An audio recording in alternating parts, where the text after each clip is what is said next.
The Golden Knights drop another game on home ice over the weekend. Alex Peitrangelo returns for the first time in 10 games after that family scare. We'll talk about that. And Alex Tuch and the Red Hot Sabres come into town. You're Locked On Golden Knights, your daily podcast on the Vegas Golden Knights, part of the Locked On Podcast Network. Your team every day.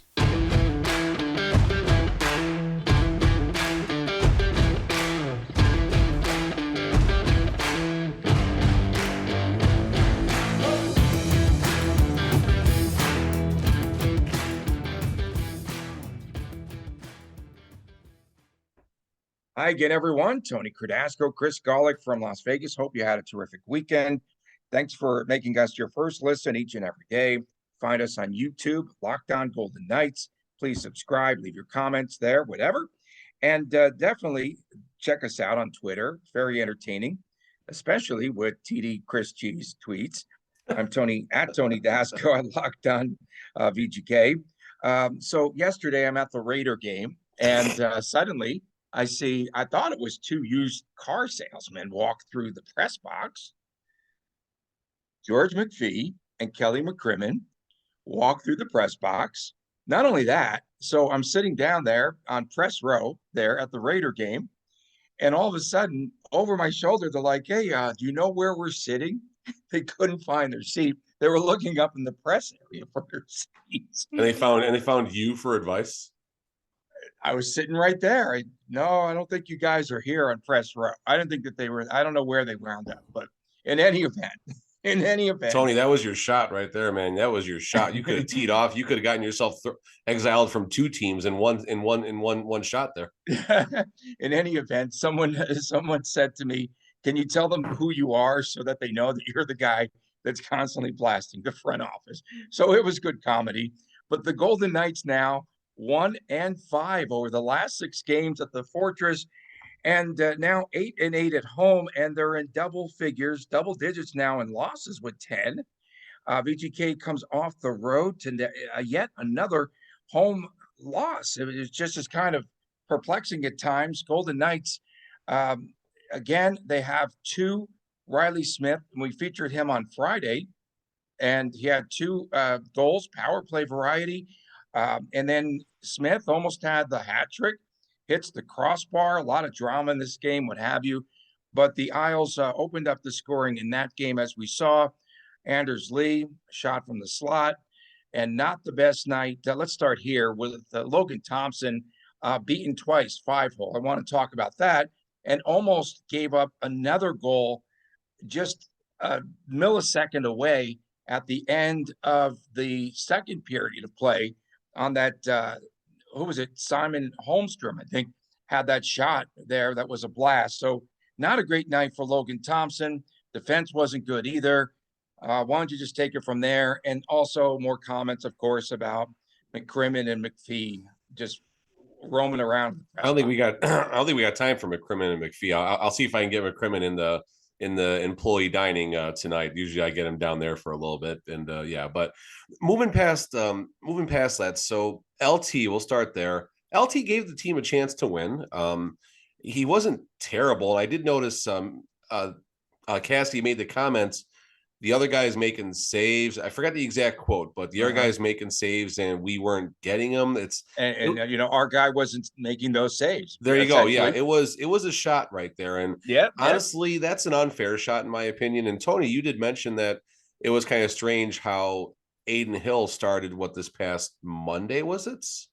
Monday or Tuesday. We were both kind of surprised, and your perspective was Cassidy looking to shake up LT a little bit and just kind of not shake him up, but just kind of remind him, hey, listen, here's you and here's expectations, and we have to get you up to here. Another Golic flow chart there we just had for those on the audio and not digital variety. But you wonder what's happening, what that relationship is right now, because LT, I don't think deserved a call out in that game by any means, especially given the circumstances. Yes, Peitrangelo was back, but we got the Peitrangelo that missed 10 games version, and that's nothing against him whatsoever. It's just the reality. He had not been on the ice for 10 games, and there's going to be a curve for the first couple of games until he gets his feet under him again. A lot of motivation, a lot of emotion.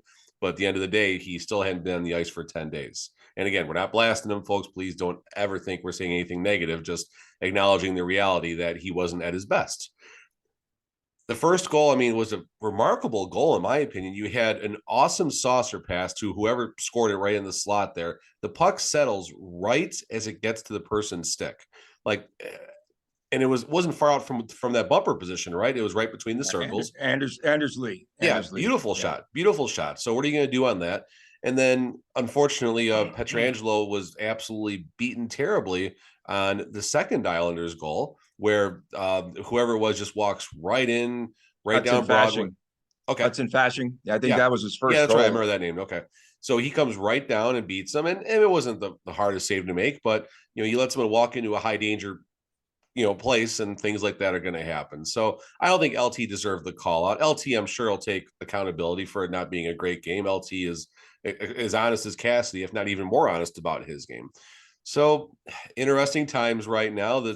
It's so tough walking into the Fortress as a fan with my son. That I was there as a fan on Saturday, and with that feeling, knowing that things aren't going to go well. Like, it is such an uncomfortable, strange feeling. And I was on a tweet run on Saturday night after the game. The first one, thinking back to the Gerard Gallant days, unbeatable at home. Not unbeatable, but the expectation was a very tough game, and you were going to have to earn a victory on T-Mobile ice under the Gallant era. Under the DeBoer area, Pacioretty's comments about the country club environments. And then Cassidy, we'll just talk about the record at home. We are under 500 now officially, correct? No. Officially at 500. At 500. That's still terrible. And then I found not terrible. It's 500. Again, if those records were reversed home and away, fans would be joyous right now. Fine, but Tony, listen, here's the reality of the playoffs right now, the way things are going. First round, I think Minnesota is WC2 right now. If not, it's right around there. Let's just say we play the Wild that first round. We're looking at Marc-Andre Fleury walking the Minnesota Wild off the ice in a Game 5 victory in a 4-1 series win. That's what it looks like right now, the way we are at home. And you want to talk about not a pleasant situation if that were to happen as far as front office goes. So let's look at Cassidy's records here as far as his 5 full seasons. He had 5 seasons and then like half of a season when he got the opportunity to lead the Bruins. 8 losses, 9 losses, 4 losses, 7 losses. His worst season at home as the Bruins coach was 13 losses at home, 26-13, 26-13, then a couple overtime losses. So something is not ticking in the Cassidy world, and that's not figuring things out at home ice. And then fine, we can talk injuries, we can talk anything we want to talk right now, but the team is winning on the road. So any excuse that anyone has, throw it right out the window. This is on Cassidy and no one else to figure this out. You can also maybe put there's a lot of veterans on this team, and then obviously you have your few players, your captains and your assistants. This is on Cassidy, and then the captain, Mark Stone, and our assistants to get this worked out right now, and no one else, mainly Cassidy. So after a while, there's a certain point where you start to press. I think that they play much looser on the road too. That's another factor, I believe, because I could sense that at times where he's mentioned that starting. Did he say that? Okay, he's mentioned that in past conference, past pressers about that. Yeah, but in any event, and back to LT, you know that Bruce Cassidy lives in this world where the younger guys and the quote rookies now, of course, LT's still a rookie, they have to earn it. Remember him saying that you have to be able to earn your way into this league. And so he's going to shake it up. I think he's starting to get into his head and making sure that he's on point a little bit more. And listen, not that this is going to happen, but Brossoit is on a run right now down in the AHL. There's some interesting things. No, they could. It's going to happen eventually. They're going to even just move people around, and he's going to get some starts here. Yeah. I mean, McCrimmon is in a very interesting place right now because we have some cap relief with mainly with Zach Whitecloud right now in his situation. Although it seems like Zach Whitecloud might not be a season-ending scenario. I think according to Cassidy in a recent daytime presser from City, if I'm not mistaken.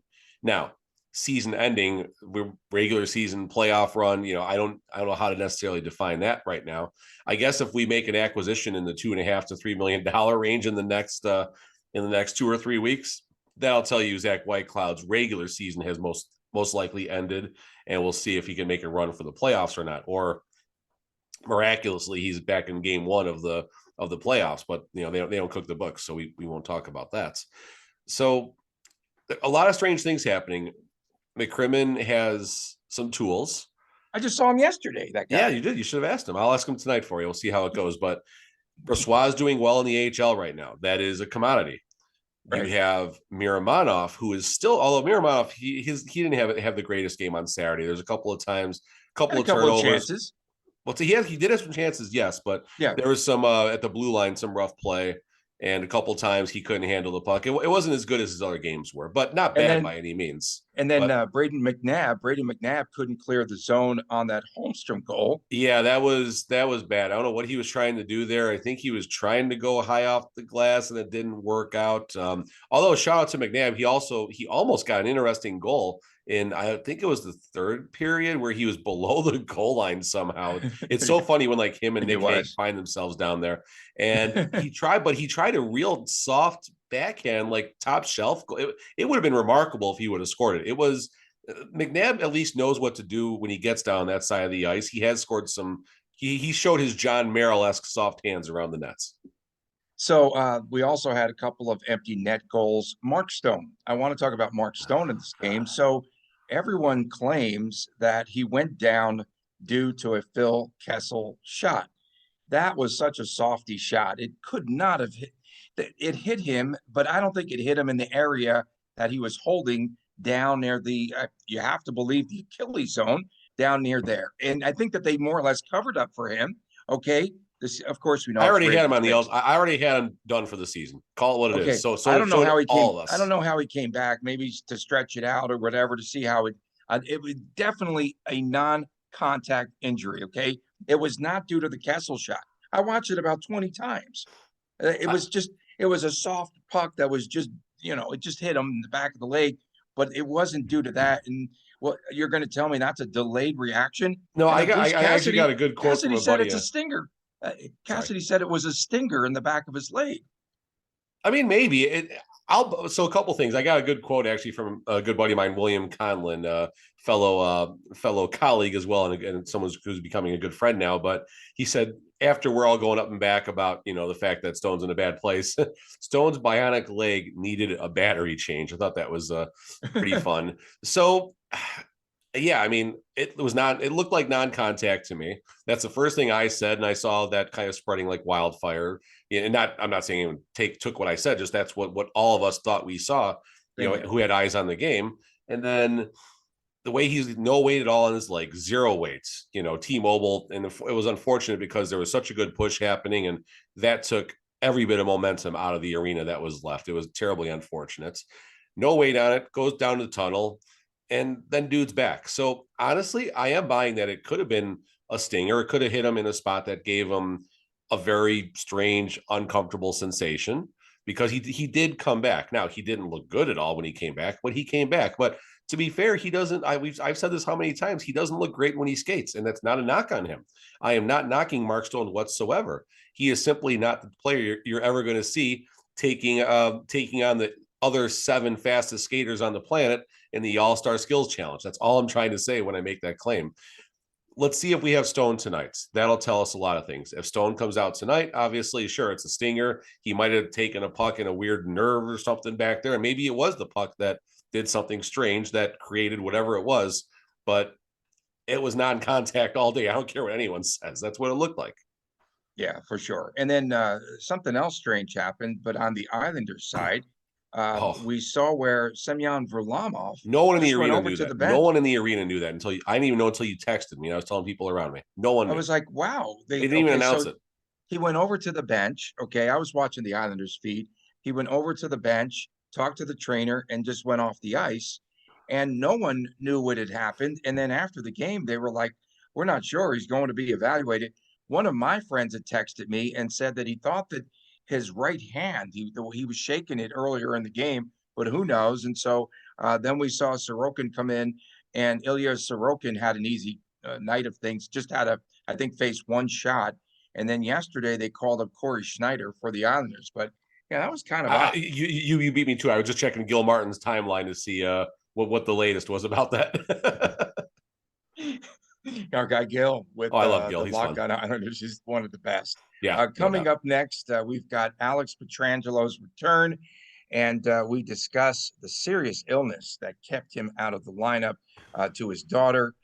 He was out of the lineup for 9 games. We'll return with more after this on Locked On Golden Knights. Okay, our next partner has a product that I literally use every day. I started to take Athletic Greens because, again, just here in Vegas, we're always on the run, didn't have the time, wanted to optimize my immune system and all of that. And now I've been using it for several months, and I really do love it. It doesn't taste like it's super healthy. It is kind of this mild and tropical taste, and I actually look forward to having it each and every morning. What is this stuff? With one delicious scoop of Athletic Greens, you are absorbing 75 high-quality vitamins, minerals, whole food source superfoods, probiotics, and my favorite word, adaptogens. And of course, that special blend of ingredients supports your gut health, your nervous system, and helps me to sleep a lot better as well. And so I personally do consume it in the morning, and sometimes I'll sneak in another healthy little scoop at night. And it's lifestyle friendly, whether you do paleo, vegan, dairy-free, gluten-free, all that. It contains less than 1 gram of sugar, no GMOs, no nasty chemicals, no artificial anything. And it really is good. And it has the important multivitamins.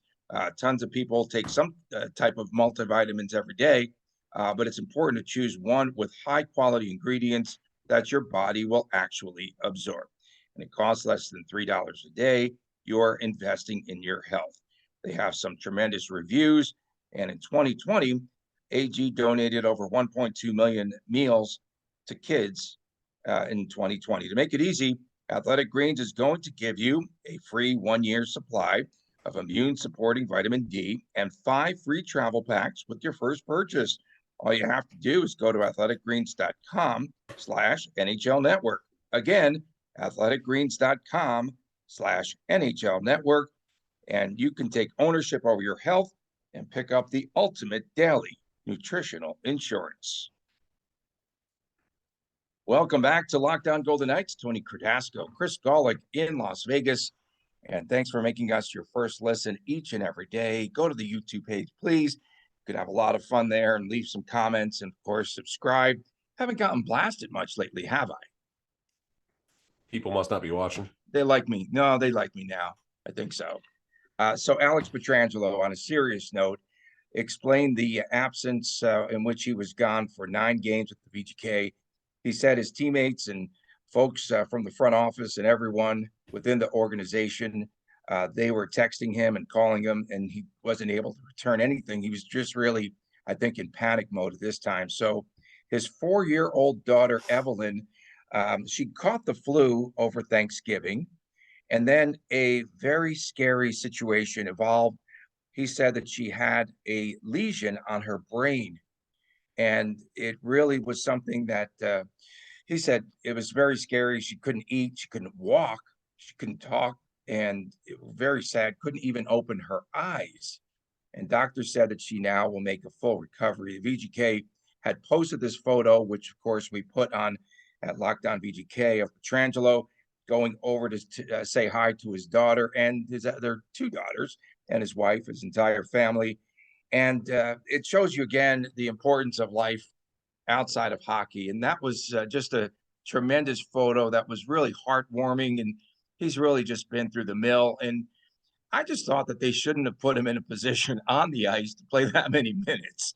I mean, what was it? I didn't see his final count. What was it? I think it was over 23, almost 24 minutes, I think. That's a lot. Yeah. He should have been on a pitch count, I felt, in that game. He did not play very well at times. But what do you expect?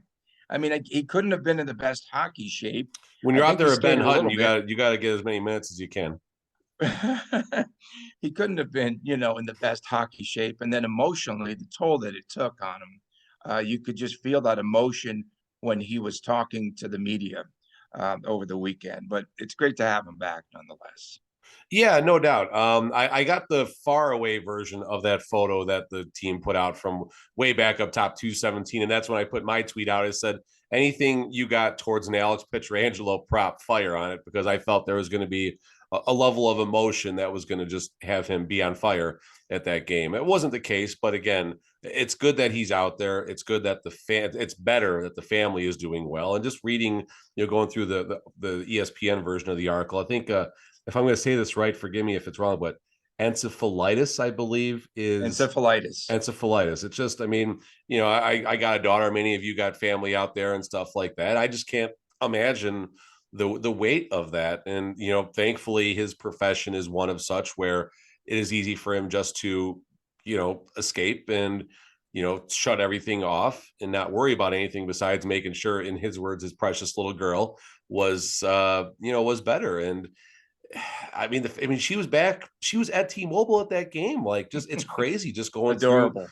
the progression. And I couldn't even come close to putting myself into that place and what that feels like. And what an incredible couple of weeks for the family. And while there's rehab down the road, it seems like the doctor said, a full recovery is coming, and that's what's important. And I would say, I guess, congrats to the family, but I don't know if that's the right terminology. But it's just nice that things are working out, and as a precious little girl, his words, can get better, and daddy can get back to work and leading this team, because we need him right now. You do have to give kudos to the organization for just allowing him that time and that space, I guess, for him to be with his family at such a difficult time. And you knew as this progressed that it was something really serious. Just the tonality of everything that we listened to How on quiet the everybody broadcast, was on the team. and then people were quiet, and then they were like, "We hope everything is okay with him, and our prayers go out to him." As soon as they started to take that tone, you knew that something was desperately wrong there. And he's had a difficult life, and we talked about this on the show last week, where he said that it's he's had so much heartache in his life that I think they lost a son, um, if I'm not mistaken, was some tragedy hit that family. And he was just saying how the ice is where he kind of retreats to, where he can just put his mind at ease, if not momentarily. So, of course, I mean, work, pardon me, work for all of us can at times can be that place where you do kind of escape. And maybe for some of us, it's unfortunate that work can be a stressful environment, but it is the escape. For me, it's being on the ice reffing hockey games. That's kind of my place where I'm able to shut things off for a little bit and get yelled at by adults who think they're going to make it to the NHL one of these days, which is not going to happen. But that's kind of my place, being on the ice, doing my thing. And we all have that place, whether it's work, play, or otherwise, where we do kind of escape the world. And just kind of backing up Pietrangelo's statement about that. Yeah, and I thought, again, he should have been on some sort of a pitch count. They paired him with McNabb in the lineup there. Oh, wasn't Hutton? I thought it was Hutton. No, I thought it was. Well, I thought it was him. It was probably rotating throughout the game. Honestly, Yeah, I wasn't watching because too they closely. do mix it up. Yeah. Do we have any other injury updates? Are we going to see Jack Eichel tonight? I don't know. I seriously don't know if Mark Stone. It just depends what that injury was. It wasn't a puck that was trickling and hit the back of his leg. That was not the injury. I'm sorry. I watched it so many times. I'm like, no. It looked like when he stretched, like it looked like he went to move and there was nothing there. Unless it hit like a funny bone or something. We were talking too, on Twitter. A lot of people thought that maybe his skate, just fell into some sort of a crevice on the ice or something. That would have been a little. I would have bought into that too, or the blade on his skate for a second, being gone. There was, but the first thing I saw was that NFL offensive or defensive lineman that just grabs the back of their knee. That's the first thing that I saw right there, which. It's not even the type of thing you see in the games. You see it in training camp, right? You just see that in training camps where ACLs are popping like no one's business, unfortunately. Bad pun, but that's the reality of football. Just the ACL is the one thing that every player probably fears besides a terrible concussion when they get out there. And there's no prep for it. I don't think there's any more stretching you can do. It just, if it's your day, it's your day. Or if the turf gets you, whatever it may be. But he immediately grabbed at it. Like, that's what it looked like. The other things it could have been was maybe like the blade of the skate coming off or something strange like that, but that's not what I saw. Definitely not what I saw out there. Okay, same here. And coming up next, we will have a look at the rematch against Buffalo tonight at T-Mobile Arena. Should be an interesting game and could be an explosive one at that. Back with more after this on Locked On Golden Knights.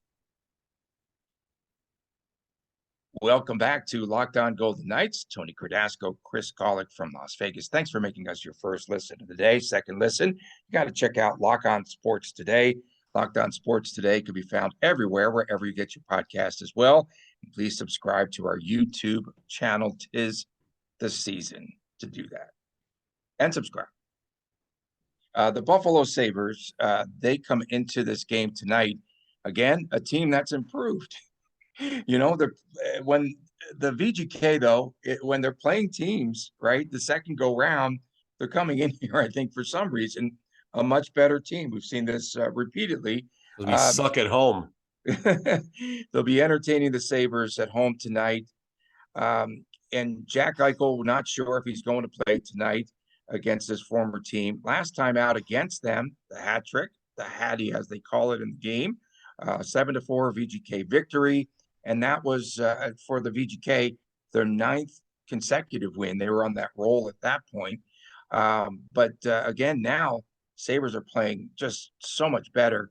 And Tage Thompson has really turned into a superstar in this league. Every time he touches the puck, something exciting could happen. Especially on the power 25 play. Goals. Yeah. 20 points in his last 8 games, Chris. It's remarkable. He's been, like, I remember a couple of weeks ago, we were talking about him, and when we were on with Ted DiBiase, Joe DiBiase from Locked On Sabres. Awesome, a lot of fun. That was my favorite crossover that we've done. Just such a fun guy to talk to about the team and stuff like that, and gave us some real good information about Eichel and everything else happening. So, geez, Dylan Cousins is sitting on 31 points. Dahlin is sitting on 37 points. But then you look at the goalies, Ukko-Pekka Luukkonen, that's their backup rookie, sitting on a 3.75 goals against right now. Craig Anderson, good God, 2.65, but he's 7-4-1. So, Craig Anderson's getting it done right now. So they're kind of going by committee, it would appear. And the biggest stat that Tage Thompson, almost 50 points. Tuch is sitting at 34. He's 15-19 right now. Tuch has 23 points, Chris, in the last 16 games. Wow. And Peyton Krebs is 3-3 right now, but only 6 games played. So I don't know if Peyton Krebs is up or if he's injured right now, or if we're going to see him tonight. I like Peyton Krebs a lot as far as a long-term outlook. I'm somewhat invested in him as a card collector, I guess we can say. Thinking back a little more about this game. So Jack Eichel obviously did what he did against the Sabres. And there's 2 things I'm going to throw. One, if there's no Jack Eichel, I think that's going to take a little bit of the wind out of the sails of the Sabres, right? They want to beat him. They're going to want to beat him on his ice and make him look bad for better or for worse. Call it what it is. The second side of this is Alex Tuch. The Sabres are going to want to rally around Alex Tuch and possibly Krebs, but more or less Alex Tuch. And no one in Vegas has anything bad to say about Alex Tuch. We're going to cheer for him no matter what team he's on. He was just class act top to bottom. But that said, they want to win the game for their guy who used to be skating here. Maybe we'll get a Malcolm Subban sighting tonight if their backup goalie can't go. Well, we'll see about that. He's, I believe, with the Rochester Americans, which I believe is the Sabres farm team. If I'm wrong, someone can yell at me, but I'm pretty sure that's the pecking order there. So, and going back to, I think it was Connor McDavid made the quote the other day when they had a rematch against Minnesota, because Minnesota beat them pretty good. So McDavid said, we owe them a good game, and they came out and beat them pretty good at home. So you got to think the Sabres have that mindset. They owe us one. And I could see some physicality. I could see some rough stuff tonight. I could see, going back to the game against the Islanders, there was multiple times, again, they're just sending bodies to the net on Logan Thompson. Like, that's the way to get to the VGK's head right now. Send bodies in there, because you may not score in that circumstance, but it also might lead to a weaker goal later because your goalie is just getting, beaten to a pulp, for lack of better terms. So I'm expecting a fun game. I will be in attendance on the media side. I'll be there on credentials tonight. So I'll be having a good time before, during, and after the game. And I just got to decide if I want to sneak into the Sabres locker room and see if I can grab Alex Tuch, or if I want to go on the VGK locker room after the game. And then obviously I got to think of a proper way to simply ask Bruce Cassidy why the team is not performing at home. And I know they've been asked a few different ways, and I want to find a creative way to get a different answer out of him, besides the typical, well, it's on me to get him motivated. Okay, fine. How are you going to do that? Like that's my brainstorm for the day. I'm thinking about that. Good angle. Over the last 6 games, VGK outscored at home 23-9. So they the have 5-on-5 stats are alarming too. I don't have them in front of me, but they're alarming. The 5-on-5 stats. Buffalo, guess what? They've never won here. They're 0-3-1. Was Tuch back already last season? Did they do the tribute video and all that? I was trying to remember, but I couldn't. Can't go back that far. When did the trade might not even have happened by then? The trade might have already, because traditionally the Sabres have come November, early in the first few years. So this might be Alex Tuch tribute night tonight. Let me I'll look that up if you want. It was in November of last year, right? The trade went down. Yep. So and this is a team now, again, Buffalo. They are 1 game over 500. They're on this 3-game road swing. They were a little shorthanded when they went in and beat the Avalanche in Colorado. Then they defeated Arizona. And so they're going for the sweep tonight in this 3-game road swing. But that top line is so dangerous with Thompson, with Tuch, with Jeff Skinner. My goodness, that is so explosive. I could see a ton of shots on net tonight. And you think it'll be Logan Thompson? It has to be, probably, right? It should be Logan Thompson, but well, how many games in a row is this for LT? Did he play last? He played the last 2 games, right? Last 2, yeah. Honestly, I could see him going almost back to Aiden Hill, because Aiden Hill's playing a little better right now. And you do have 2 quality goalies. So February 1st of last year, he was back here. They came, and I don't know if they must have done something for Tuch on that. I would assume that was it, and I haven't seen anyone talking about it on the social groups. But I mean, hey, we love Alex Tuch. That was my son's kind of first player. I still remember it was one of our first practices, and I got the picture. We have it signed, actually. I should have brought it down. Alex Tuch has given Chris a high five through the glass. Nice. And I think that was one of the moments that kind of got him engaged about hockey. He was at practice at City National, and then we later met him and got that autograph. So that was pretty cool. So I went to CES, I think 2 or 3 years ago here in Las Vegas. CVS or CES? CES. Okay, get the show. Got it. Yep. Consumer Electronics Every nightmare, by the way, every industry worker's nightmare on the casino side, but keep going. Okay, all those folks do is eat dinner and go to strip clubs. Okay, that's another story. No gambling. Right. That's another story for another show in their polyester suits. Probably a different show entirely. So I'm going, just walking around the show, and they have this robotic ping pong game where you can hit the ball and then the robot returns, the volley. And I look in, and so it's in like this glass enclosure, and I look in there, and of all people, Alex Tuch is playing ping pong. And I'm nudging this guy next to me. Hey, do you know who that is? That's a hockey player, Alex. Good. Never mind. So in any event, it was a lot of fun, and power play could be something essential for the VGK tonight. 6 of 11, their last 4 games. Again, and geez, Riley Smith has done a tremendous job there. Buffalo 7-3-2 over their last 12 games. They are really coming in on fire. And Owen Power, I thought that we'd get a chance to see him. He's injured. He's day-to-day. He's on the strip. And we could see him tonight. If not, we'll probably get Jack Quinn as well, another youngster that's doing well. There's so much explosiveness tonight in this game. It'll be a 1-0 fight. It's probably this is not going to be a low scoring. It's either going to land right on 6 or plus minus one or the other, but it's going to way over. Definitely 6 goals. So all right, so yeah, Alex Tuch did play in the game for Buffalo. I just looked that up. He had a slashing penalty at the end of the first period. So right, and he also played ping pong. He played ping pong here. There you go. He played ping pong, so he was practicing his slashing, I guess. Interesting. With as low as Buffalo is in the standings, I think they're 15-14 coming into the game and out of the playoffs as of right now. But they're a plus 14 on the goal differential, and the teams around them are red or minus or a very small plus. So I found that kind of interesting. Coffee time. But coffee break. Shout out to a buddy of mine, Dan Maggs, we'll call him for short. He's a huge Sabres fan. Again, someone I've met in the card industry. And a lot of times on Facebook, he's posting about the games as they're happening and stuff like that. And a lot of complaints about the goaltending and the defensive side. A lot of good things he says about the team too, but the number one thing I see from a different fan's perspective is lack of goaltending and defense at times. So we'll see how that scouting report, plays out to tonight's game. It's going to be fun. Always good to have Alex Tuch in the building, and will Jack Eichel return? I think his timeline's got to be close. If not, tonight's the Knights. Obviously, this is circled on his personal calendar. We know that. Maybe some money on the board for him if he comes back and does something. Something I just learned. I never knew about the money on the board thing. I just heard about that recently. That's a new thing to me, and I have no idea how that's kosher in the NHL. But maybe another story for another show. For sure. Okay, it's definitely time for our predictions right now. Let's do our prediction. I'm going to go shootout win, Buffalo 6-5. The VGK fans have got to be ecstatic. Write this down, we're putting this out there. We got to put these out there now. Okay, shootout win, Buffalo 6-5. I mean, I really think the second game back from the trip with the practice, I think things do go better tonight. I don't think it's going to be pretty. They were off yesterday. VGK was off on Sunday.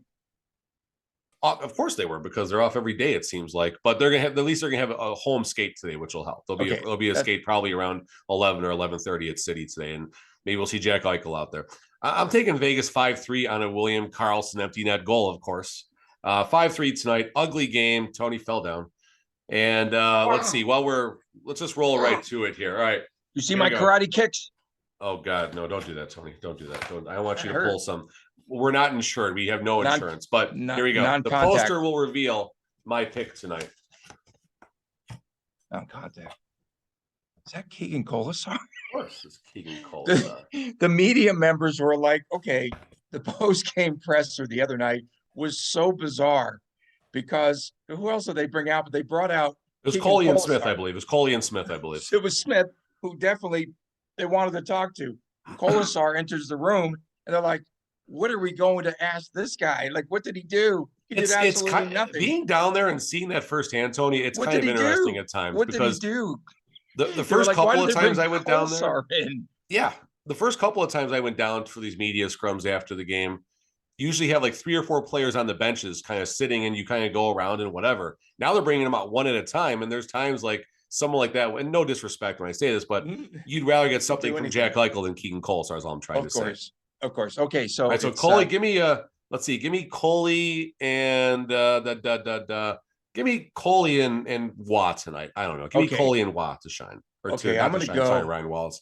Not Locks of the Knights. Locks of the Night with a K and I. Phil Kessel has 25 goals in his career against Buffalo. So he's going to score tonight. Alex Peitrangelo scored his first goal of the season in Buffalo. I'm going to go with Petro and Kessel tonight. Yeah, you're chalking. I'm scraping. 25 goals. Okay, we thank everyone for tuning in. I think Kessel might be back on that top line again tonight too. Yes, and he was okay. Thank everyone. We thank everyone for tuning in. Thanks for making us your first listen. We'll see you again tomorrow. Chris will have a great recap. Follow us on Twitter at LockdownVGK, of course on YouTube. Thanks for joining us again. Tony Cardasco, Chris Golick from Las Vegas on Lockdown Golden Knights.